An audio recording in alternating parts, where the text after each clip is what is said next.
बंधु माने 19 डिसेम्बर शुक्रवार दिन पड़ुछि बकुल अमावास्या। एही दिन आपण घर को नहीं आसंतु एही गछर चेर। तेबे बंधु माने एही गछर चेरटी को आपण चाहिए तो जेकोसी दिन में आनी पारिबे, किंतु किछि विशेष दिन रहिछि जो दिन गुड़िकरे जदि आपण एही चेर को आणती तो एही चेरर चमत्कारी शक्ति रे वृद्धि होइथाय एवं एहा आपणको अधिक शुभ फल प्रदान करिथाय। तेणु जदि किछि विशेष दिन में आपण एही चेर को आणुछंती तो आपणको एहा अधिक लाभ प्रदान करि पारिबो। तो एही अमावास्या दिन आपण एही चेर को निजर घर को नहीं आसंतु। बंधु माने आजिर एही वीडियो रे म आपणको जे चेर विषय रे कहिबाकू जाउछि तो एही जे गछटी होइथाय ताहा हमको बहुत साधारण बोली माने होइथाय, कारण एही गछटी बहुत सहजरे प्रत्येक स्थान रे मिल जाय थाय। आमे समस्ते एही गछ सहित परिचित अटे एवं एही गछ आम पाई बहुत साधारण मध्य अटे, मात्र एहार गुण असाधारण अटे जहाँकि आम समस्तको जणा नथाय। बंधु माने जदि आपण थरे भी एहार चमत्कारी गुण जानि जानती तो निश्चित भाबरे एही गछटी को आपण आ साधारण गछ बोली भाबिबे नाही, कारण एहा आपणको जीवन को संपूर्ण भाबरे बदलाई देबो। बंधु माने आम जीवन रे गछलता मानकर बहुत अधिक महत्व रही थाए, कारण एपरी किछि वृक्षलता रही थांती जे माननको आमे देवी देवता भले पूजा करिथाउ, से माने आम पई देवतुल्य होई थांती। एही गछ गुडी को पूजा करबा द्वारा आमको आमर मनस्कामना पूर्ण करिबारे बहुत सहायक होई थाए एवं एपरी किछि अनेक गछ रही थाए जे गुडिक औषधीय गुण रे भरी होई रही थाए एवं आमर जीवन रक्षा करिबारे मध्य सेही गछ गुडिक आमर अनेक उपकार करिथांती। तो वृक्षलता माने निश्चित भाबरे आमको अनेक गुडिए चमत्कारी लाभ प्रदान करिथांती। एही दिन घर को नहीं आसंतु एही गछर चेर को। आपणको जीवन रे चलीथिबा समस्त दुख कष्ट एवं समस्यार होइजिबो अंत। एहा सहित आपणकर समस्त मनस्कामना मध्य पूर्ण होइजिबो। आपणको जीवन रे जे कोनोसी भी समस्या चली थाउ, ताहा धन जनित समस्या हेउ किंबा चाकरी को नहीं हेउ किंबा व्यापार वाणिज्य को नहीं हेउ किंबा चाकरी समस्या थाउ, एही समस्त समस्या को दूर करिदेबो एही गछर चेर। अनेक प्रकारर रोग बाध्यरु मध्य एहा आपणको रक्षा करिथाए। सेथिपई आपण माने भिडियोटी को स्किप न करी शेष पर्यंत निश्चय देखंतु। तेबे बंधु माने भिडियोटी रे आगो को बढ़िबा पूर्वरु भिडियोटी को लाइक करी चैनलटी को सब्सक्राइब करि दियंतु एवं कमेंट बॉक्स रे भक्ति एवं श्रद्धार सहित जय मां लक्ष्मी निश्चय लिखंतु। तेबे बंधु माने एही गछटी सहित आपण माने समस्ते भल भाबरे परिचित देबे एवं एही गछटी को एक साधारण गछ भाबी एहाको आपण अणदेखा मध्य करि देइथिबे। एमिति कि जदि आपणकर घर पाखरे एही गछ उठिथिबो तेबे आपण एही गछ को अनाबना गछ भाबी ओपाडी की फोपाडी मध्य देइथिबे। तेबे बंधु माने आपण माने जानि रखिबा उचित जे एहा कोनोसी अनाबना गछ नुहे, एहा एक एपरी चमत्कारी गछ जेउथिरे भगवान शिव शंकर, भगवान शनिदेव एवं मां लक्ष्मीकर वास होइथाए। एमिति कि एही गछर मूलरे मां गंगाकर मध्य वास होइथाए। तेबे आपण जदि एही गछर तांत्रिक एवं आयुर्वेदिक गुण विषय जानि नेबे तेबे आपणको पाई मध्य एही गछटी अत्यंत मूल्यवान होइजिबो एवं एही गछटी को आपण मध्य निजर दिनचर्या रे व्यवहार करिबाको लागिबे। जदि आपण निज जीवन रे दुख, दारिद्र्यता, कष्ट एवं अनेक गुडिए समस्या पाई चिंतित अछंती तेबे एही गछर व्यवहार करी आपण से समस्त समस्या रो मुक्ति पाई पारिबे। तेबे सरल भाषा रे कहिबाकू गले जदि आपणको जीवन रे धन जनित समस्या देखा जाउछि, धन जनित समस्या को नै आपण चिंतित अछंती, तेबे एही गछ को जदि आपण सठिक भाबरे साधना करि नेबे अर्थात एही गछ सहित जड़ित उपाय गुडी को आपण सठिक भाबरे करि नेबे तेबे निश्चय भाबरे आपणको मां लक्ष्मीकर कृपा प्राप्त हेबो एवं आपणको जीवन रे चलीथिबा समस्त धन जनित समस्यार मध्य समाधान होई जिवो एवं विभिन्न दिगरु आपणकर रोजगार हेबो, जहा फଳରେ आपणकर आर्थिक स्थिति मध्य धीरे धीरे सुदृढ़ हेबाको लागिबो। एमिति कि जदि आपण शत्रुंको द्वारा पीड़ित हेउछंती, शत्रुजनित समस्यार सम्मुखीन हेउछंती, तेबे सठिक भावरे एही गछर साधना करिनेबा द्वारा भगवान शनिदेवଙ୍କ कृपारु आपणको शत्रु पीड़ारु मध्य मुक्ति मिलिबो। एमिति कि अन्य किछि कारण पई जदि आपण निज जीवन रे चिंतित थिले, आपणकर भाग्य आपणकर साथ देउ नथिला, तेबे आपणको सठिक भावरे एही गछटीर साधना करिबाको हेबो एवं प्रभु भोला शंकरंकर आशीर्वाद मध्य प्राप्त करिबाको हेबो।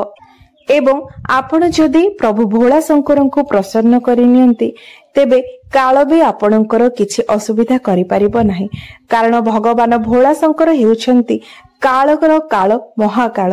तांकर आशीर्वाद जहाको प्राप्त होइथाय, कोनोसी भी शक्ति, दुनियार कोनोसी भी शक्ति तार किछि भी क्षति करि पारि न थाए। तेबे बंधु माने एही गछर केउ भाग आपनकु केउ परिमाण रे व्यवहार करिबाको हेबो से विषय जानिबा मध्य अधिक गुरुत्वपूर्ण अटे।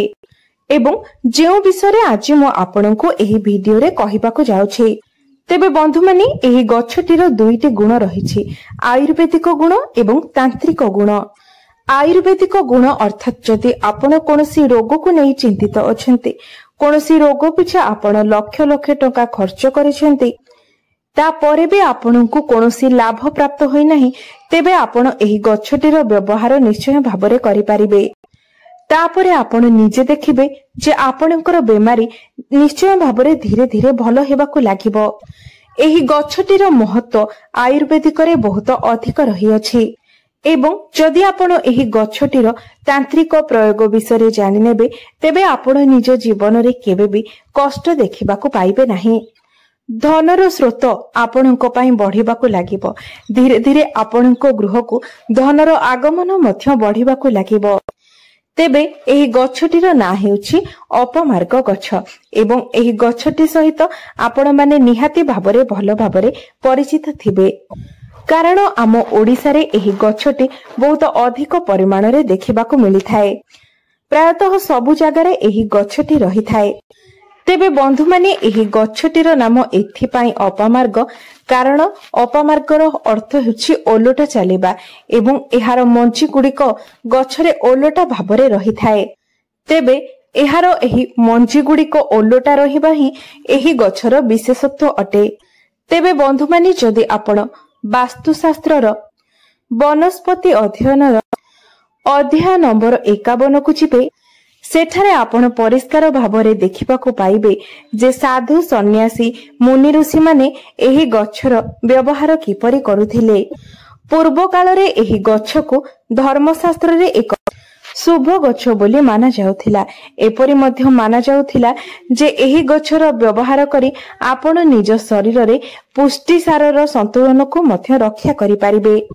तेबे पूर्व काल रे जेतेबेले मुनि ऋषि माने मास मास धरी भगवान को तपस्या करुथिले, भगवान को आराधना रे लीन रहुथिले, सेतेबेले सेमाने एही गछर मंजीर खेचुड़ी किंबा खीरी बनाई खाउथिले, जहा फल रे 10 दिन पर्यंत सेमानंकु भोक शोष लागु नथिला। सेथिपाई पूर्व काल रे मुनि ऋषि माने एही गछकु सर्वदा निज पाखरे रखुथिले एवं एहार मंचीर व्यवहार मध्य करुथिले। एहा एक चमत्कारी गछ अटे, कारण एहा उपरे अमृतर किछि बुंदा मध्य पड़िथिला। कारण जेतेबेले समुद्रर मंथन होइथिला एवं एही अमृतटी धरा पृष्ठको आसीथिला, सेतेबेले एही अपमार्ग गछटी उपरे किछि बुंदा अमृत पड़ी जाइथिला, जहा फलरे कि एहार मूलरे मां गंगांकर वास होइथाए। तो जदि आपणको पाखरे पुराणा कालिया लोक केही थिबे, तेबे आपण सेमानक ठारू निश्चय एही कथा बुझी पारिबे जे प्राचीन कालर लोक माने एहार मूलर व्यवहार निश्चय भाबरे करुथिले। सेमाने एही गछर मूलरे दांत घसुथिले। जदि आपणकर दांतरे दरज रहुछि, पायरिया होइछि, दांत हलदिया पड़ी जाइछि किंबा दांतरे बैक्टेरिया जमी जाइछन्ति, तेबे एही सबु समस्या पाई एही गछटी आपणक पाई रामबाण परि होई पारे। तेबे आसंतु आमे प्रथमे एही गछर आयुर्वेदिक गुण विषय जानि नेबा, तापरे आमे एही गछर तांत्रिक प्रयोग विषय जानिबा। तेबे यार प्रथम आयुर्वेदिक गुण हेउछि जदि आपण दांतरे दरज अनुभव करूछंती, दांत मूलरे बैक्टेरिया जमी जाइछि, अनेक औषध खाइला परे मध्य आपणଙ୍କୁ कोनोसी उपशम मिलु नाही, तेबे मात्र 15 दिन पर्यंत भी जदि आपण एही गछर मूल किंबा चेररे दांत घसंती, तेबे देखिबे आपणଙ୍କର दांत जनित समस्या तुरंत ठीक होई जिवो। एवं जदि आपण आपणଙ୍କର माढ़ी कौनसी प्रकार समस्यार अनुभव करुछंती, तेबे लगातार 1 मास पर्यंत एहार मूलरे दांत घसिबा द्वारा माढ़ी जनित समस्या मध्य दूर होई जिवो। जदि आपणଙ୍କର दांत गुड़िक हलदिया पड़ी जाइछि, तेबे एपरि माना जाए जे अपमार्ग चेर किंबा मूलरे दांत घसिबा द्वारा दांत गुड़िक मोती परि चमकी उठी थाए। बंधु माने आजिका जुगरे अनेक लोकंकर आंठुगोटी जनित समस्या देखिबाकू मिलुछि। अनेक लोकंकर आंठु गंठी रे जंत्रणा अनुभव हेउछि एवं अनेक औषध एवं तैलर व्यवहार परे मध्य सेथिरे कोनोसी उपशम मिली पारु नाही। तेबे एपरि परिस्थिति रे एही गछर प्रयोग ही आपनकू निश्चय भाबरे उपशम प्रदान करि परिबो। सेथिपई आपण अपमार्ग गछर किछि मूल नै आसंतु एवं एहाको खरारे भल भाबरे सुखाई दियंतु। तापरे भल भाबरे सुखी गला परे आपण सेही चेररे पाउडर बनै नियंतु एवं सोरिष तेलरे सेही पाउडर को भल भाबरे फुटाई तापरे सेही तेल को आपणଙ୍କର जंत्रणा हेउथिबा स्थान रे मालिश करंतु। तेबे एही प्रयोगटी जदि लगातार 2 मास पर्यंत आपण करंती, तेबे निश्चय भाबरे आपणଙ୍କୁ जंत्रणारो उपशम मिलिबो। बंधु माने आयुर्वेद रे एही गछटीर बहुत अधिक महत्व रही अछि। तेबे एही सब समस्या गुड़िक पई आपण एही गछटीर प्रयोग निश्चय भाबरे करंतु, कारण एथि पई आपणଙ୍କୁ पैसा खर्च करिवार कोनोसी आवश्यकता नाही, मात्र किछि दिन समय देबार अछि। तेबे आपण लगातार भाबरे जदि एही गछटीर प्रयोग करि नियंती, तेबे निश्चय भाबरे आपणଙ୍କୁ आपणଙ୍କର कष्टरु उपशम मिलिबो। तेबे एबे आसंतु जानि नेबा एही गछटीर तांत्रिक प्रयोग विषय। बंधु माने आपण माने जानिथिबे एपरि अनेक व्यक्ति रहिथांती जो माने सर्वदा सेमानक शत्रुक द्वारा पीड़ित होइथांती। प्रत्येक दिन सेमानकु शत्रुक द्वारा किछि ना किछि असुविधार सम्मुखीन हेबाकू पड़ी थाए। सेमानकर शत्रु माने सर्वदा सेमानकर किछि ना किछि क्षति करिबा पई चाहिथांती। तेबे सेथि पई आपणଙ୍କୁ शनिवार दिन एही प्रयोगटी करिवार अछि। शनिवार दिन आपण अपमार्गर मंजी छिड़ाई आनंतु एवं एहाको एक नाली कपड़ा रे बांधी दियंतु। तापरे आपण एही कपड़ाटी को धरी शनि ठाकुरंकर मूर्ति किंबा फोटोर गोटे पाखरे बसंतु। आपण केबे भी शनि देवंकर सामना सामनी बसिबे नाही, डाहाण पाखरे किंबा बाम पाखरे बसिबे। तेबे तापरे आपण शनि चालीसार पाठ करंतु। तेबे आपणଙ୍କୁ 51 थर शनि चालीसार पाठ करिवार अछि। तापरे आपण ए जो कपड़ाटी रखिथिबे, जेंथिरे अपमार्ग मंजी बांधी करी रखिथिबे, सेही कपड़ा को आपण एक एपरि स्थान रे रखंतु जेउठाको केही भी जिबा आसीबा करू नथिबे। तापरे आपण निजे लक्ष्य करि परिबे जे आपणଙ୍କର शत्रु जेते भी शक्तिशाली होइथाउ, एही उपायटी करिबा परे से तार सबु चेष्टा रे विफल हेबो। आपणଙ୍କର शत्रु माने आपणଙ୍କର क्षति करिबारे आउ कदापि भी समर्थ होई परिबे नाही एवं जदि अकारण रे आपणଙ୍କର केही क्षति करिबा पई चाहुथिबो, तेबे ओलोटा तार ही क्षति हेबो। द्वितीय रे जदि आपण चाहुछंती आपणଙ୍କର व्यापार व्यवसाय रे उन्नति हेउ, आपणଙ୍କୁ लाभ प्राप्त हेउ, तेबे शुक्रवार दिन आपणଙ୍କୁ एही उपायटी करिवार अछि। शुक्रवार दिन आपण एहार मंची को छिंडाई आनंतु एवं लाल कपड़ा रे बांधी ता ऊपर किछि सिंदूर रखि दियंतु। तापरे आपण एहाकु नै निजर व्यापार वाणिज्य स्थल रे रखि दियंतु। जेउठारे आपण पैसा रखुछंती सेही ड्रॉ रे आपण सेही कपड़ाटी को रखि दियंतु। देखिबे धीरे धीरे आपणଙ୍କର व्यापार वाणिज्य रे लाभ हेबाकू लागिबो एवं धनर वृद्धि हेबाकू लागिबो। तृतीय रे जदि आपणଙ୍କୁ लागुछि जे आपणଙ୍କ पछरे भूत प्रेतर किछि प्रभाव रहिछि, आपणଙ୍କୁ भूत प्रेत जनित समस्यार सम्मुखीन हेबाकू पडुछि किंबा आपणଙ୍କ उपरे तंत्र मंत्रर प्रयोग करा जायछि, कोनोसी कला जादूर प्रभाव रहिछि, तेबे आपण निश्चय भाबरे एही उपायटीर पालन करंतु। एही उपायटी करिबा परे आपणको उपरे कोनोसी भी नकारात्मक शक्तिर प्रभाव पड़िबो नाही। तेबे सोमवार दिन आपण गोटे अपमार्ग गछ उपाड़ी आणंतु एवं एहार मूलटी को भल भाबरे धोई नै एहाको नै आपण प्रभु शिव शंकरंकर मूर्ति किंबा फोटो सामने बसी 1001 थर ओम नमः शिवाय मंत्रर जप करंतु। तापरे गोटे चांदीर ताबिज रे एहार चेर को पुराई आपण निजर गळारे एही ताबिज को धारण करंतु। आपण निजे देखिबे जे जेते भी नकारात्मक शक्ति हेउ जेते बड़ भी कला जादूर प्रयोग होइथाउ आपणको उपरे एहार प्रभाव किछि भी पड़िबो नाही।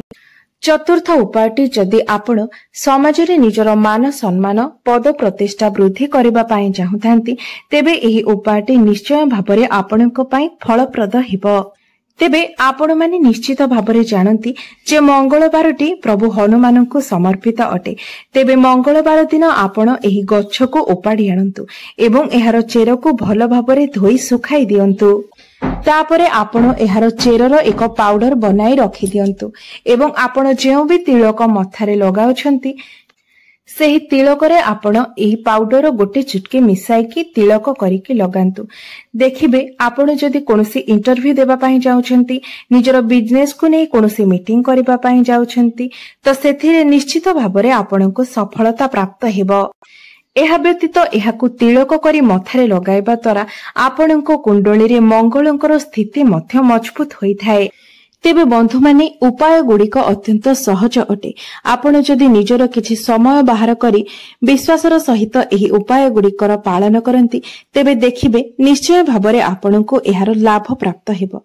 तेबे बंधु माने मोर एही भिडियोटी जदि आपण मानको भलो लागिथाय तेबे भिडियोटी को लाइक करी चैनल टी को सब्सक्राइब करि देबे एवं कमेंट बॉक्स रे जय मां लक्ष्मी निश्चय लिखिबे।